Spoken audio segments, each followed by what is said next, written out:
Wala namang multo dito, tita, no? Wala. Alam mo kung may multo dito, ay ako na ang kusang aalis. Takot din ako sa mga multo-multo na yan. Halika dito. Ililibot pa natin tong bahay para pag-enjoy ka sa bakasyon mo. Halika dito. Laki po talaga ng bahay, tita. I wonder kung saan ang kwarto ni Papa ng mga binata pa sila. Ah, dyan yun, malapit na. Bakit? Gusto mo bang doon na lang matulog? Pwede po ba? Oh, pwede. Nalinisan ko naman yun eh. Ay, sige ho.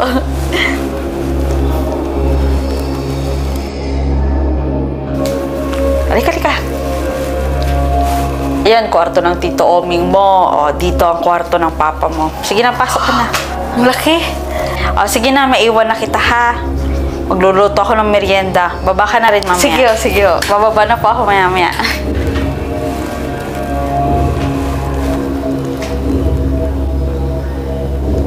Nakikita mo ba ako?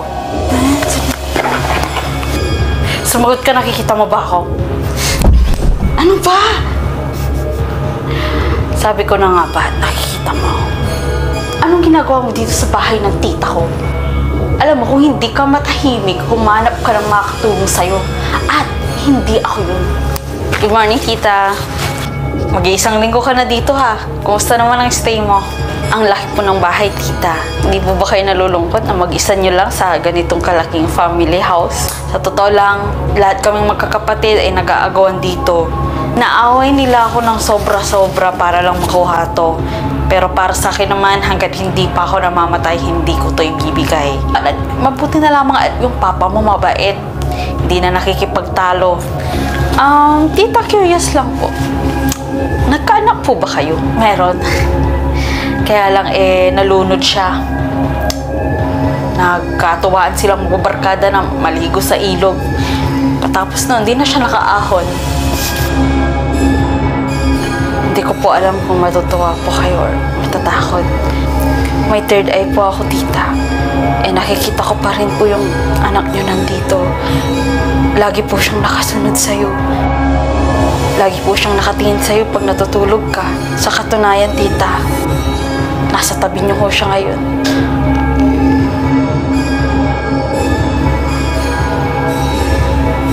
Tita, saan po kayo pupunta? Di ba sabi ko naman sa'yo, kapag may nakita kang multo dito, ako na ang kusang aalis. Pamangkin natatakot talaga ako. Kaya alis na ako, ha? Ikaw, bahala ka kung gusto mong mag-stay dito, pero kung ako sa'yo, umalis ka na rin. Sige na, aalis na ako, ha? Baka masundan pa ako ng multo. Sige na.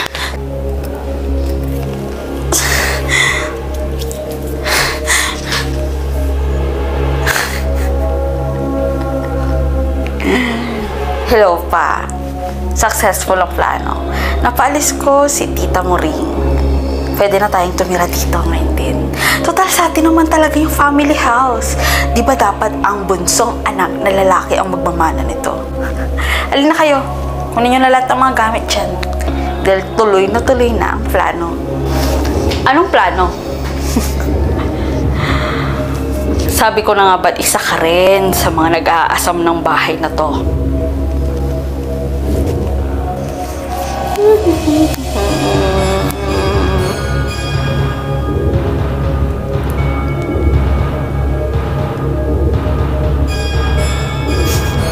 Sanay na ako.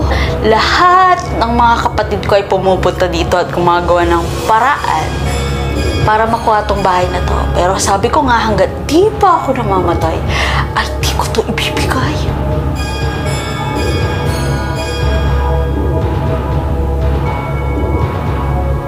Hindi ka multo. Naniwala ka naman, oto-oto. Magpaubaya ka naman sa mga kapatid mo, tita.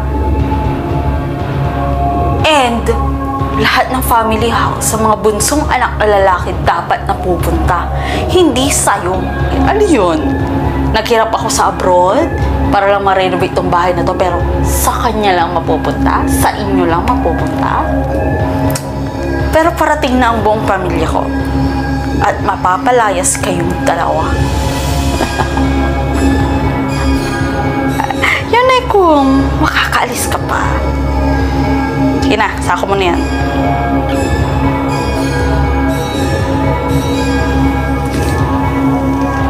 Ready na ang sahod.